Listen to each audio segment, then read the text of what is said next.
সহজে সেখানে বড় একটা কেউ যায় না। আমার আগে যারা গেছেন সকলেই মরেছেন, এবং সে এক আশ্চর্য মৃত্যু। রোগ নেই, ব্যাধি নেই, সারাদিন কাজকর্ম করে রাত্রে খাওয়া দাওয়ার পর বিছানায় শুয়েছেন। সকালে দেখা গেল তিনি আর উঠছেন না, বিছানাতেই মরে পড়ে আছেন। মুখের চেহারা হয়ে গেছে কিম্ভূত কিমাকার, বিশ্রী। মনে হয় যেন মরবার সময় ভয় পেয়েছিলেন। কিসের ভয় সেসব তখন কে আর বলবে। আমার কিন্তু ভয় বলে কোনো বস্তু ছেলেবেলা থেকেই নেই, তাই একটুখানি ভরসা হলো। ভাবলাম চোর ডাকাত যদি খুন করে দিয়ে যায় সে এক আলাদা কথা, তাছাড়া আর কিছুর ভয় আমি করি না। যাই হোক, মরি মরব, অর্থাভাবে দিনে দিনে তিলে তিলে মরার চেয়ে সে বরং ঢের ভালো। চাকরি নিলাম। জায়গাটা বেশি দূরে নয়, বাংলাদেশের মধ্যেই। বড় একটা স্টেশনে গাড়ি বদল করে ছোট একটি ব্রাঞ্চ লাইনের ট্রেনে চড়লাম। কথা ছিল লাইন যেখানে গিয়ে শেষ হয়েছে সেইখানেই আমার কাজের জায়গা।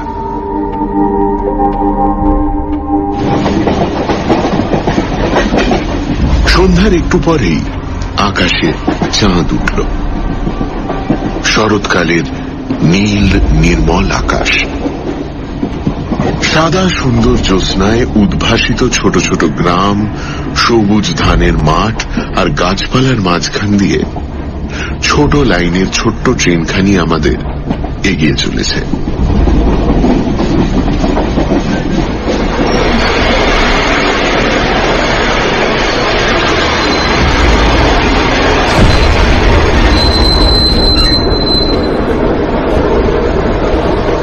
দূরে দূরে একটি একটি করে স্টেশন, টিম টিম করে দু একটি কেরোসিনের বাতি জ্বলছে। দু একজন লোক নামছে, দু একজন উঠছে। লোকজনের কোলাহল নেই, গোলমাল নেই। দু একটি ছোটখাটো কথা, ইঞ্জিনের সাঁই সাঁই শব্দ, আর গার্ড সাহেবের হুইসেল। জানলায় হাত রেখে বাইরের পানে তাকিয়েছিলাম। ট্রেনের যাত্রী নিয়ে গ্রামের পথে কোথাও বা একটি গরুর গাড়ি চলছে, কোথাও বা আঁকা বাঁকা ছোট একটি শুকনো নদীর সাদা বালি চাঁদের আলোয় চিকচিক করছে। দূরের অস্পষ্ট গ্রাম ধোঁয়ার মতো কুয়াশায় ঢেকে গেছে। লাইনের ধারে ধারে সাদা সুন্দর কাশের গুচ্ছ বাতাসে দুলছে। মাঝে মাঝে দূরের গ্রাম থেকে কুকুরের ডাক শুনতে পাচ্ছি। গাড়ি আমাদের কখনো দাঁড়াচ্ছে, কখনো চলছে। মাঝে কোনো সময় আমি ঘুমিয়ে পড়েছিলাম। ঘুম যখন ভাঙল, চেয়ে দেখি আমার কামরা একেবারে ফাঁকা। যারা ছিলেন, কখন যে তারা নেমে গেছেন কিছু বুঝতেই পারি।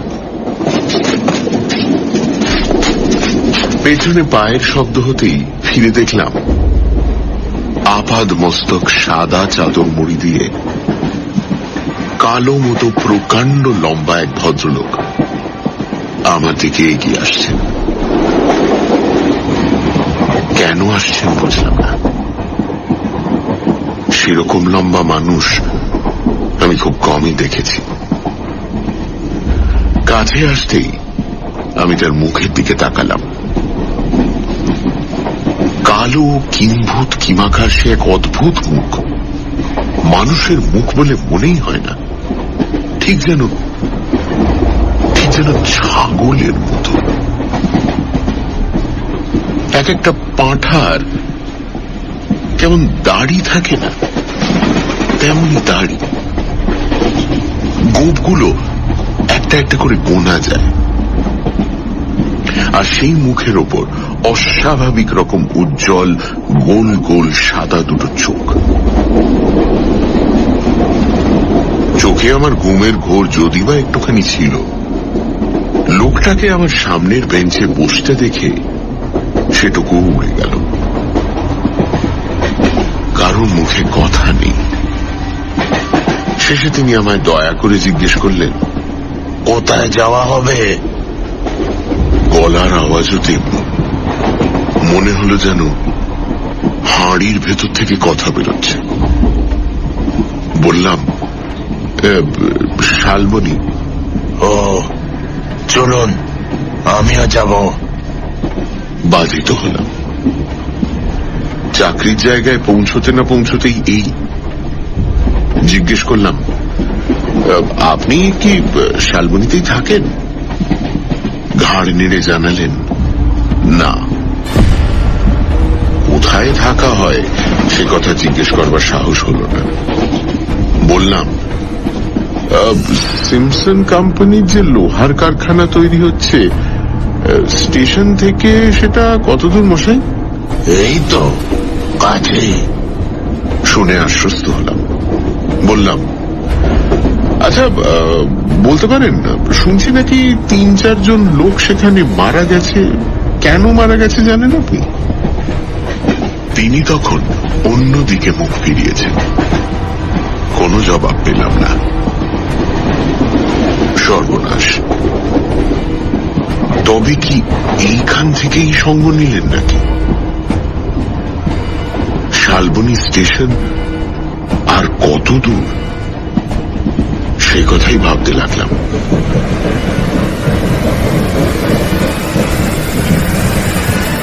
দেখতে দেখতে ট্রেনের গতি মন্থর হয়ে এলো। ভদ্রলোক এতক্ষণ পরে আমার দিকে মুখ ফেরালেন। বললেন, কারখানায় চাকরি নিয়ে এলেন বুঝি? বললাম, কি আর করি, পেটের দায়ে, 2-3টে ছেলে মেয়ে। যদি মারা যান? সে কথা নিজেও কতবার ভেবেছি, কিন্তু তার হঠাৎ এই কথাটা শোনা মাত্র বুকের ভেতরটা কেমন ধক করে উঠল। বললাম, না হলে তো না খেতে পেয়ে সবাই মারা যাব। ছেলে মেয়ে কটি? 3টি, 2টি ছেলে, 1টি মেয়ে। আর সংসারে কে কে আছে? বুড়ো বাবা, মা, পিসি, মাসি, ভাগ্নি, পোষ্যের আর অন্ত নেই। বলে তিনি একবার বাইরের দিকে মুখ বাড়িয়ে কি যেন দেখলেন। দেখেই বললেন, বুড়ো বাবা মাকে খেতে দেওয়া খুব ভালো, আজকাল অনেকে দেয় না। আমিও বুড়ো হয়েছিলাম মশাই, কিন্তু এমন বাজি ছেলে। বলেই তিনি উঠে দাঁড়ালেন। বললেন, চলুন, স্টেশনে এসে গেছে। গাড়ি কিন্তু তখনও থামেনি। তার জীবনের গল্পটা শোনবার কৌতূহল হলো। বললাম, বসুন না, গাড়ি তো আর এগোবে না।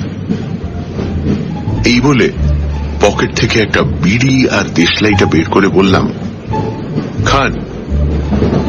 ভাবলাম তাতেও যদি বসে তার জীবনের গল্পটা বলেন, কিন্তু বিড়ি দেশলাই তিনি হাত বাড়িয়ে নিলেন মাত্র। দেশলাইও জ্বালালেন না, বিড়িও খেলেন না।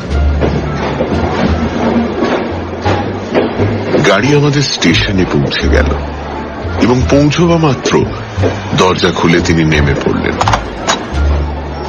যাওয়ার সময় একটা নমস্কার করে বিদায় নেওয়া দূরে থাক, আমার দেশলাইটাও ফিরিয়ে দেবার সময় তার হল না। তৎক্ষণাৎ আমি তার পিছু পিছু দরজা পর্যন্ত এলাম। তিনি ঠিক কোন দিকে যান দেখবার উদ্দেশ্য যে ছিল না তা নয়, কিন্তু আমার অন্য প্রয়োজনও ছিল। আমায় সঙ্গে করে নিয়ে যাওয়ার জন্য কারখানা থেকে লোক আসবার কথা, কিন্তু অবাক কাণ্ড, দরজার কাছে এগিয়ে গিয়ে দেখি গাড়ি তখনও ঠিক প্ল্যাটফর্মে এসে পৌঁছয়নি। তখনও গাড়িখানা ধীরে ধীরে চলছে। লোকটা টিকিট তবে টিকিট করেনি, তাই টিকিট দেবার ভয়ে তাড়াতাড়ি নেবে গেল।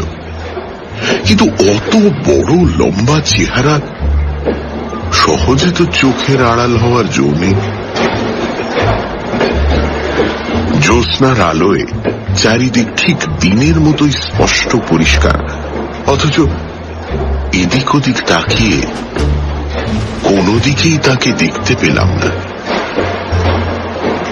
মানুষ বলে মনে মনে যদি বা একটুখানি সন্দেহ হয়েছিল, সেটুকুও এবার খুঁজে গেল। মানুষ কি কখনো এত সহজে চোখের সামনে থেকে অদৃশ্য হয়ে যেতে পারে? বুকের ভেতরটা কেমন যেন করতে লাগলো। একে আমার সম্পূর্ণ অপরিচিত নতুন জায়গা, তাই আবার পৌঁছতে না পৌঁছতে এই অভিজ্ঞতা। পেটের দায়ে চাকরি করতে এসে কি যে অদৃষ্টে আছে কে জানে।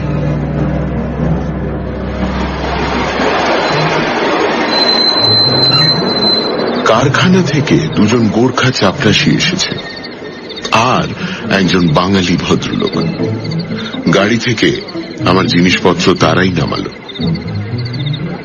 প্ল্যাটফর্মে দাঁড়িয়ে একবার চারিদিকে চেয়ে নিলাম। যত দূর দৃষ্টি যায় শুধু শালের জঙ্গল, ছোট ছোট কয়েকটি পাহাড়ও দেখলাম। ট্রেনের লাইন এইখানে শেষ হয়ে গেছে। গাড়িতে উঠবার সময় লক্ষ্য করিনি, এখন দেখলাম ট্রেনের দুদিকে দুটো ইঞ্জিন জুড়ে দেওয়া হয়েছে, একটা সামনে একটা পেছনে। এইবার পেছনের ইঞ্জিনটা পিছু হাঁটতে শুরু করল। গাড়িটা যেদিক থেকে এসেছিল হুস হুস করে ধোঁয়া ছাড়তে ছাড়তে আবার সেই দিকেই চলে গেল।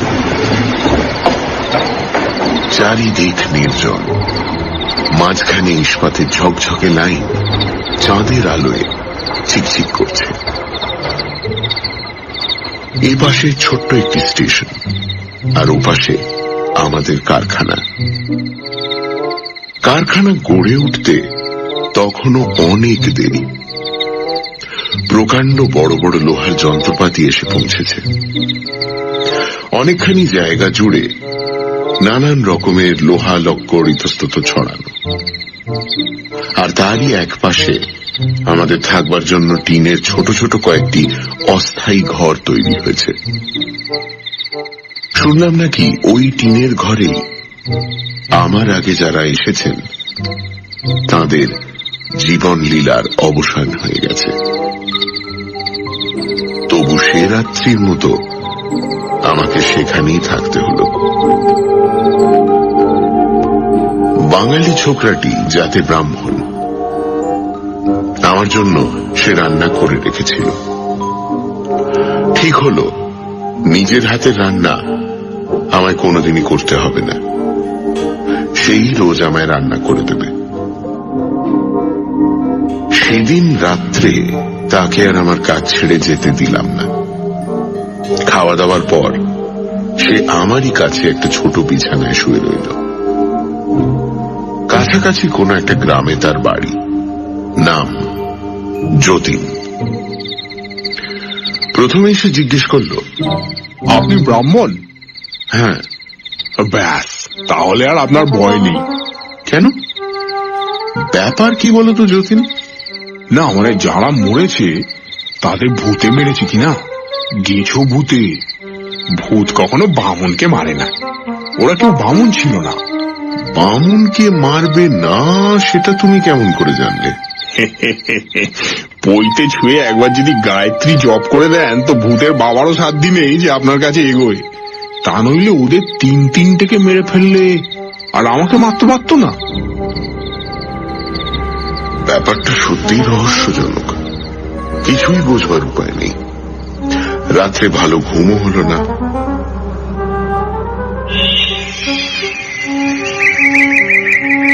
খুব ভোরে বিছানা ছেড়ে বাইরে বেরিয়ে এলাম।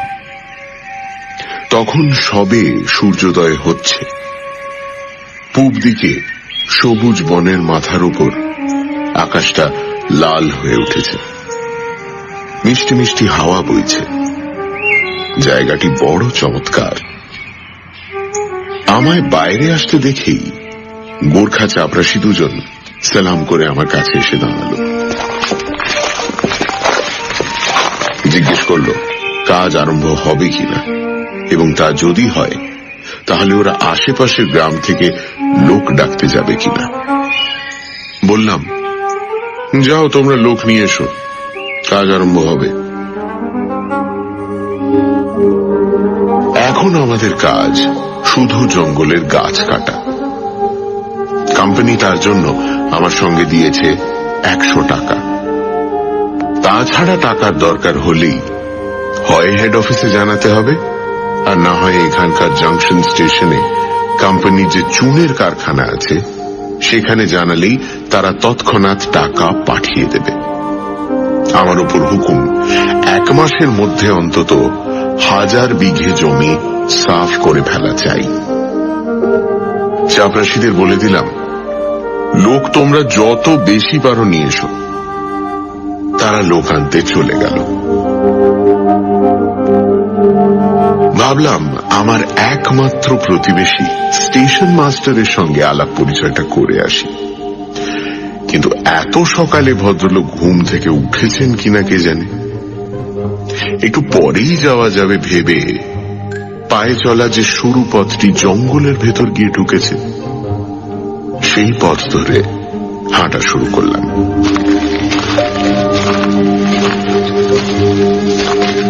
দুপাশে শাল আর মহুয়ার ছোট বড় নানান রকম গাছ সোজা ওপরের দিকে উঠে গেছে। কিছু দূর এগিয়ে যেতেই দেখি শাখায় প্রশাখায় চিকন কচি লতায় পল্লবে ক্রমশ তারা এমনি ভাবে ঘন সন্ধিবদ্ধ হয়েছে যে বেশি দূর দৃষ্টি চলে না। যেদিকে তাকাই শুধু গাছ আর পাতা, পাতা আর গাছ। মৃদু মন্দ বাতাসে পাতাগুলি ঝিরঝির করে কাঁপছে। নানা রকমের অসংখ্য পাখি উড়ে বেড়াচ্ছে। কোথাও হয়তো কোনো বুনো গাছে বুনো ফুল ফুটেছে, তারই মিষ্টি সুগন্ধে বাতাস যেন ভরে আছে।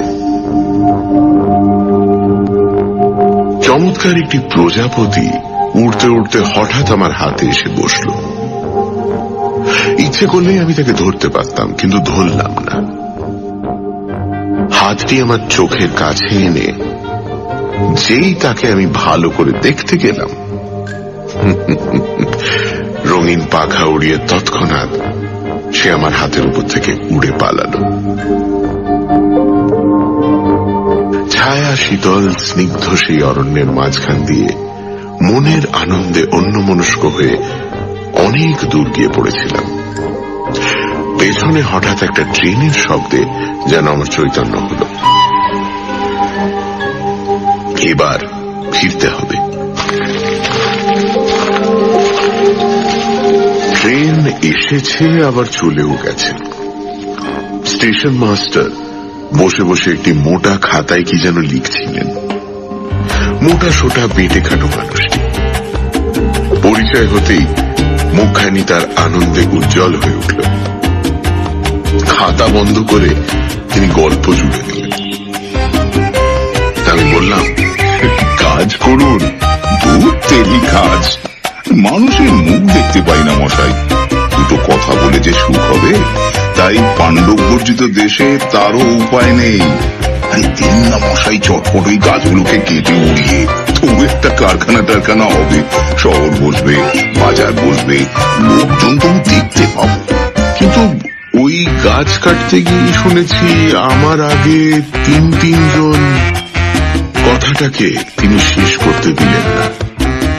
টেবিল চাপড়ে চিৎকার করে বলে উঠলেন, আরে দূর দূর, আমি ওসব বিশ্বাস করি না মশাই। ভূত না চাই, আরে ভূত না হয় মেরেই দিয়ে গেল, কিন্তু টাকা কড়িগুলো গেল কোথায়? সেগুলো কি ভূতে নিয়ে গেল নাকি?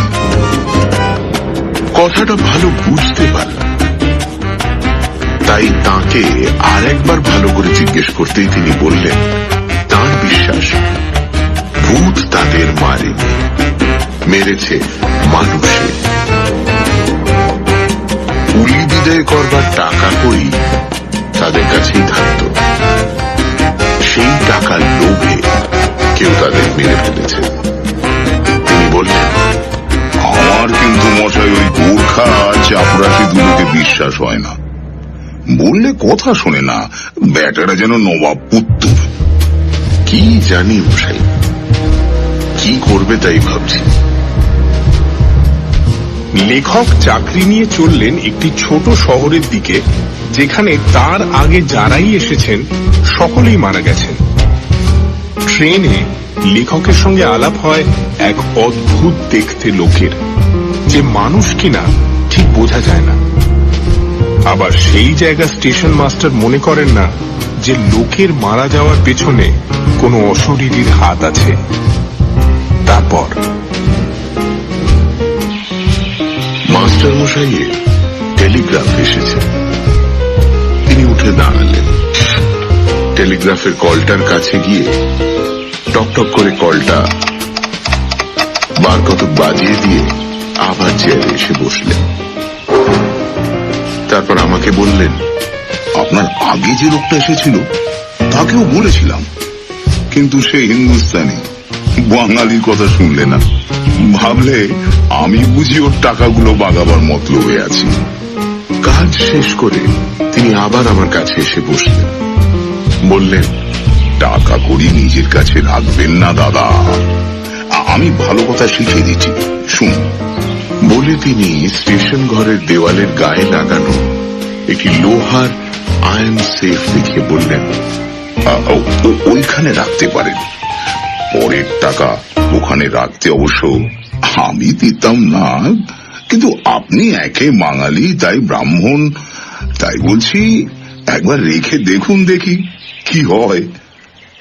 রাত 10টায় আমার শেষ ট্রেনখানা পার করে দিয়ে আমি আবার বাসায় চলে যাই, আর সেই সময় চাবি আবি সঙ্গে করে নিয়ে চলে যাব। আপনি ইচ্ছে করলে রাত্রে এখানে শুয়েও থাকতে পারেন।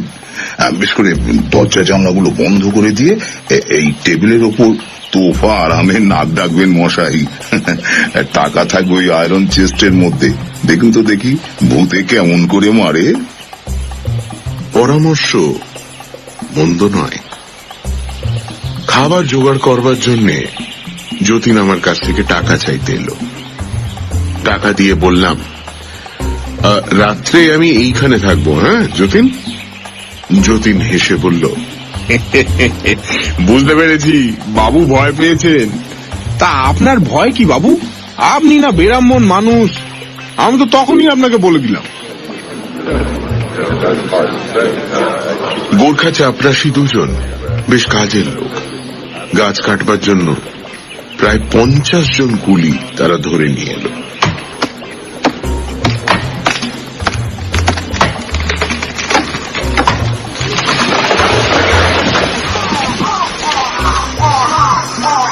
টাকা আর কতক্ষণ। দিনের শেষে কুলিদের মজুরি দিতে গিয়ে দেখি অনেকখানি জায়গা তারা পরিষ্কার করে ফেলেছে। রামলাল গোর্খা বলল, বাবু হেড অফিসে বহুত রুপিয়া মাঙ্গাইলেন। জিজ্ঞাসা করলাম, কাজ কি তাহলে এতদিন হয়নি রামলাল? থোড়া থোড়া হয়েছে বাবু। শিবশরণ বলে রামলালের সঙ্গীটি পাশেই দাঁড়িয়েছিল। সে বলল, ও বাবু লোক বহুত রুপিয়া চুরি করেছে বাবু। তা হয়তো হবে, কিন্তু সে টাকা তাদের কাজে লাগেনি। টাকা তো জমের বাড়ি পর্যন্ত পৌঁছয় না।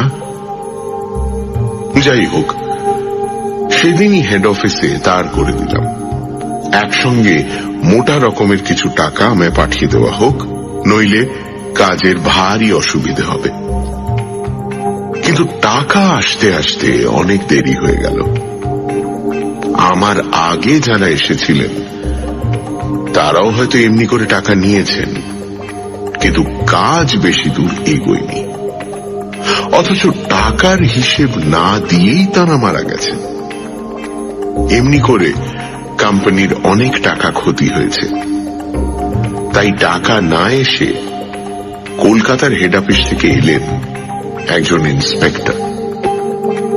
কাজ দেখে তিনি খুশি হলেন।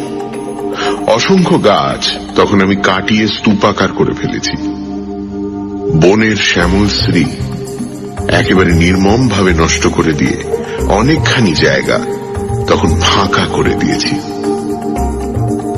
কিন্তু কুলিরা বেতন পায়নি প্রায় হপ্তাখানেকে।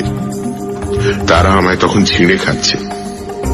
আমি ইন্সপেক্টরকে সে কথা বুঝিয়ে দিয়ে বললাম, টাকা আপনি গিয়েই পাঠিয়ে দিন, নইলে কাজ হয়তো আমায় বন্ধ করে দিতে হবে। ইন্সপেক্টর বললেন, টাকা আপনার পরশুই পৌঁছে যাবে। এখন 1000 টাকা পাঠিয়ে দিচ্ছি, ফুরিয়ে যাবার আগেই কিন্তু জানাবেন।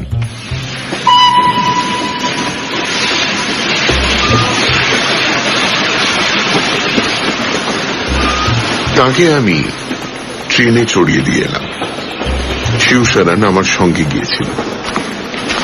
ফেরবার পথে শিবশরণ বলল, আরো বেশি টাকা মাঙ্গালেন বাবু, 1000 টাকা কদিন। ফুরলি আবার পাঠাবে, টাকার জন্য ভাব নাকি। যতীনকে প্রায়ই বলতাম, কই যতীন, মরলাম না তো? বড় বড় গাছগুলো তো প্রায় সবই কেটে ফেললাম। যতীন হেসে জবাব দিত, আমি তো বাবু আগেই সে কথা বলে দিয়েছি, বামুনের কোনো ভয় নেই। ঠিক বলেছ। কথাটা প্রথমে বিশ্বাস করিনি, এখন দেখছি সেই কথাই সত্যি। আগে হ্যাঁ, আমার ওসব অনেক জানা আছে। রাত্রে সেদিন খেতে বসে জিজ্ঞেস করলাম, ভূত তুমি নিজে কোনোদিন দেখেছো যতীন? তা আগে দেখেছি বই কি। এই বলে সে তার ভূত দেখার গল্প আরম্ভ করল। এমন গল্প যে সে আর সহজে থামতেই চায় না। এদিকে রাত্রির শেষ গাড়ি তখন স্টেশনে এসে দাঁড়িয়েছে। গাড়িটা ছেড়ে গেলেই স্টেশন মাস্টার বাসায় চলে যাবেন। তার আগেই আমার সেখানে যাওয়া দরকার, কারণ রাত্রে আমার শোয়ার বন্দোবস্ত সেখানে। কাজেই বাধ্য হয়ে যতীনকে বললাম, বাকিটা কাল শুনবো যতীন, আজ থাক। কিন্তু এমনই তার গল্প বলার শখ যে সে শেষ পর্যন্ত আমার সঙ্গে স্টেশন পর্যন্ত তার গল্পটা বলতে বলতে এলো। গাড়ি চলে গেছে। মাস্টার মশাই তখনও বসে আছেন দেখে জিজ্ঞেস করলাম, বসে আছেন যে এখনো? আসুন, আপনারই জন্য বসে আছি। ঠিক আছে, এবার আপনি যেতে পারেন। যাবো কি মশাই, জংশন থেকে টেলিফোন এলো, আপনার 1000 টাকা নিয়ে লোক আসছে। আসছে মানে কেমন করে আসবে? গাড়ি তো চলে গেল। এ কি আর আপনার আমার কাজ মশাই? কত বড় সাহেব কোম্পানির কাজ, খাতির কত। জংশন থেকে একখানা পাইলট ইঞ্জিন দিয়েছে, ওই তাইতেই লোক আপনার এলো বলে। যতীন বলল, তাহলে এই অবসরে গল্পটা আমার শেষ করেনি বাবু। হ্যাঁ, শুনুন শুনুন। বলে সে তার গল্প শেষ করতে বসল। গল্প শেষ হতে না হতেই হুশ করে ইঞ্জিন এসে দাঁড়ালো।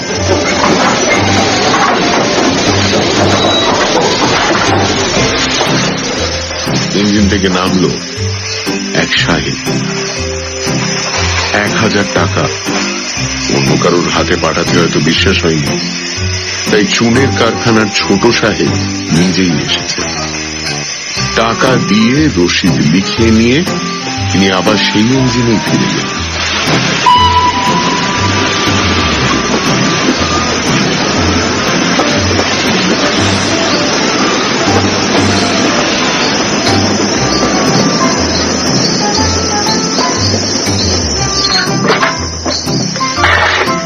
টাকাগুলি লোহার সিন্ধুকে বন্ধ করে রেখে, চাবি যেখানে থাকে সেইখানে রেখে মাস্টার মশাই বললেন, আসি তবে, নমস্কার। আচ্ছা আসুন। যতীন বলল, আমিও তাহলে আসি বাবু, আপনি শুয়ে পড়ুন। আচ্ছা ঠিক আছে, যাও। বলে দরজা জানলা বন্ধ করছি এমন সময় যতীন ফিরে এলো। বলল, অত টাকা এলো, আপনি একা থাকবেন বাবু? গোর্খা দুটোকে পাঠিয়ে দেবো? ঘাড় নেড়ে বললাম, না।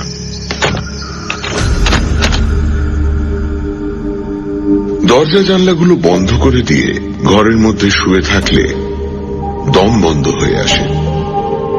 সেদিনও তাই একটা জানলা আমি খুলে রাখলাম, কিন্তু রেল স্টেশনের জানলা বিরাট জানলা, তা খুলে রাখা মানে সবই খোলা। ইচ্ছে করলে ওপাশ থেকে টপকে যে কেউ এসে ঘরে ঢুকতে পারে। আসুক না, এসেই বা কি করবে? টাকা আছে লোহার সিন্ধুকে, সিন্ধুক একেবারে দেওয়ালের সঙ্গে আঁটা। আর ভূত যদি আসে, তাদের তো শুনেছি সর্বত্রই অবাধ গতি, তাদের কাছে খোলাই বা কি আর বন্ধই বা কি। তারা অবশ্য টাকা নিতে আসে না, তাছাড়া এলে এতদিনে আসতো। এখনো যখন আসেনি, তখন সম্ভবত আর আসবে না। এমনি সব নানান কথা ভাবছি, আর সেই খোলা জানলার দিকে তাকিয়ে আছে। আকাশে চাঁদ উঠেছে, দিনের মতো পরিষ্কার জ্যোৎস্নার ছটা জানলার পথে ঘরে এসে পড়েছে।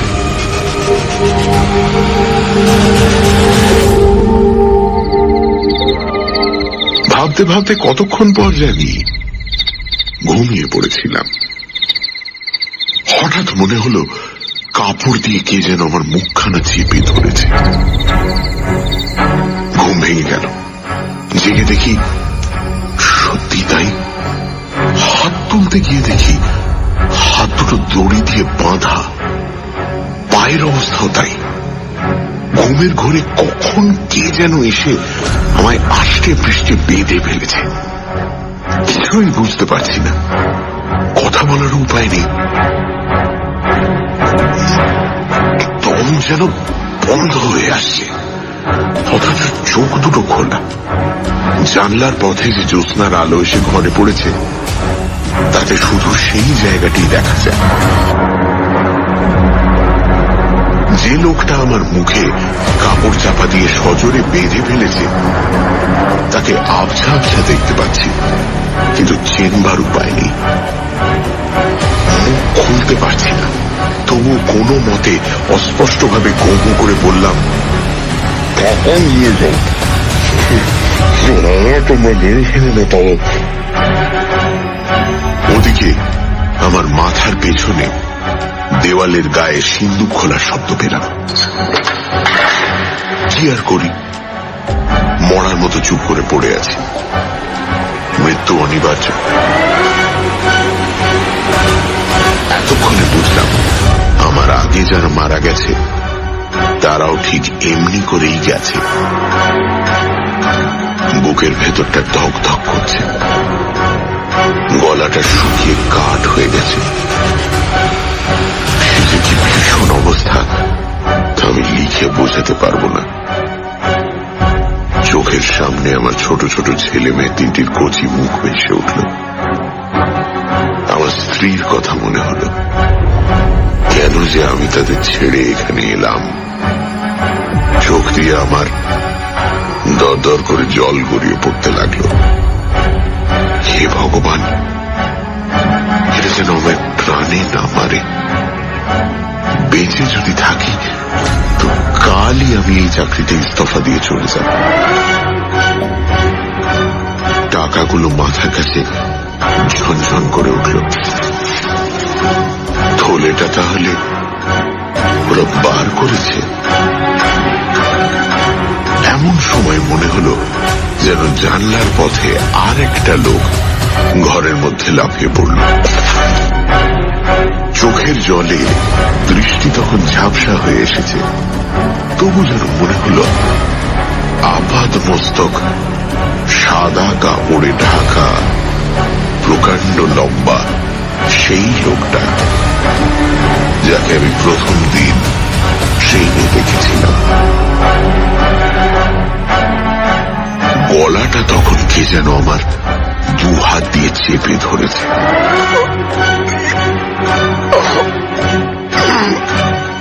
এইবার মৃত্যু।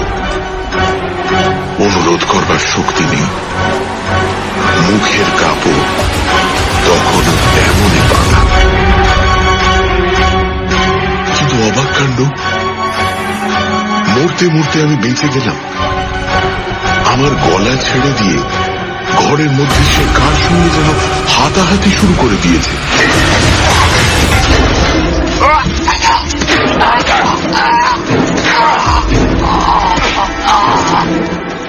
তারপরেই ভীষণ শব্দ, তারপরেই চিৎকার।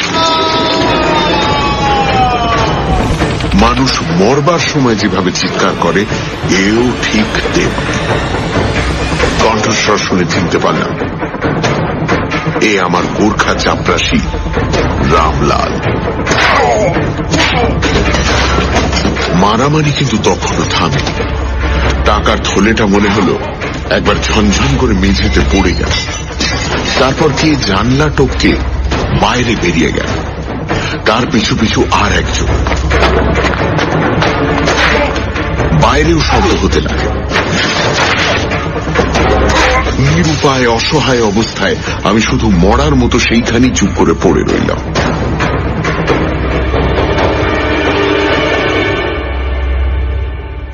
খানিক পরে সব নিস্তব্ধ হয়ে গেল। কি যে হলো কিছুই ভালো করে বুঝতে পারলাম। তখনও বুকের ভেতরটা আমার কেমন যেন করছে। যে কোনো মুহূর্তে মৃত্যু হতে পারে, সেই কথাই ভাবছি।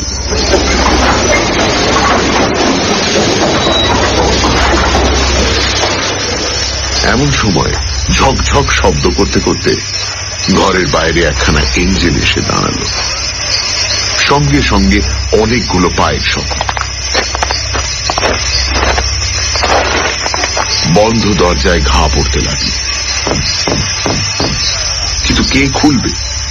আমার তো উঠবার উপায় নেই। মুখখানা টেনে বাঁধা, কথাও বলতে পারছি না। পায়ের শব্দ ঘুরে একদিকের খোলা জানলার কাছে এলো। একজন সাহেব জানলা টপকে ঘরে ঢুকে দরজা খুলে দিল। ঘরে আলো জ্বালা হলো। জাংশন থেকে তারা ইঞ্জিন চড়ে 4 জন এসেছেন। কোয়ার্টার থেকে স্টেশন মাস্টার এলেন। ঘরের মেঝে রক্তে ভেসে গেছে। গোর্খা চাপরাশি রামলাল মেঝের ওপর মরে পড়ে আছে। তারই কোমরের বোঝালি তারই গলায় বসিয়ে দেওয়া হয়েছে। লোহার সিন্দুক খোলা, কিন্তু টাকার থলি মেঝের ওপরেই পড়ে আছে। ব্যাপারটা কিছুই ভালো বুঝবার উপায় নেই। কে যে আমায় মেরে ফেলে টাকা নিয়ে উধাও হবে ভাবছিল, আর কেই বা আমায় বাঁচিয়ে রামলালকে মেরে গেল, কে জানে। সাহেবদের জিজ্ঞেস করলাম, আপনারা খবর পেলেন কেমন করে? যিনি এখানে টাকা দিয়ে গিয়েছিলেন তিনি বললেন, আসলে জাংশনে ইঞ্জিন আমাদের পৌঁছবা মাত্র এখান থেকে টেলিফোন গেল, ডাকাত পড়েছে, জলদি আসুন। এখান থেকে টেলিফোন করবে কে? স্টেশন মাস্টার ফোনের কাছে উঠে গিয়ে ফোনটা হাত দিয়ে তুলে আমাদের দেখালেন।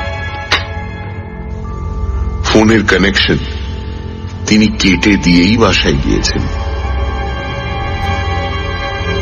অবাক হয়ে আমরা পরস্পরের মুখ চাওয়াচাওয়ি করতে লাগলাম।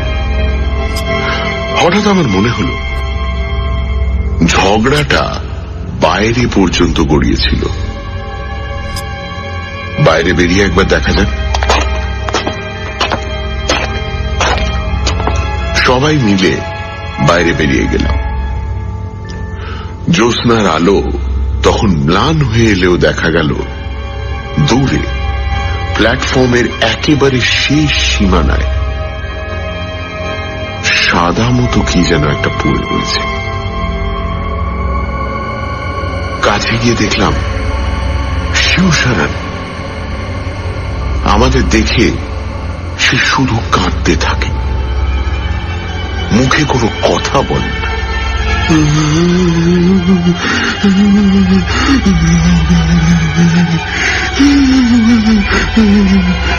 শেষে অনেক কষ্টে মেরে মেরে তাকে কথা বলানো হলো। সাহেবের লাথি খেয়ে সে কাঁদতে কাঁদতেই সব কথা বলে ফেলল। আমায় মেরে ফেলে সে আর রামলাল দুজনেই এসেছিল টাকা চুরি করতে। যে তিনজন মরেছে তারাও তাদেরই হাতে মরেছে, কিন্তু এবার তার ফল হলো বিপরীত। মাঝখান থেকে কি একটা লোক এসে রামলালকে তো মেরেই ফেলল, আর তার হাত থেকে টাকার থলেটা কেড়ে নিয়ে পা দুটো তার উল্টো দিকে মুছে ভেঙে দিয়ে চলে গেল। বুঝলাম সেই ভাঙা পা নিয়ে অতি কষ্টে বুকে হেঁটে শিবশরণ পালাবার চেষ্টা করছিল। জিজ্ঞেস করলাম, লোকটা দেখতে কিরকম বল দেখি? শিবশরণ বলল, সে মানুষ নয় বাবু, তার গায়ে বহুত জোর, ইয়া লম্বা তাল গাছের মতো আর ছাগলের মতো মুখ।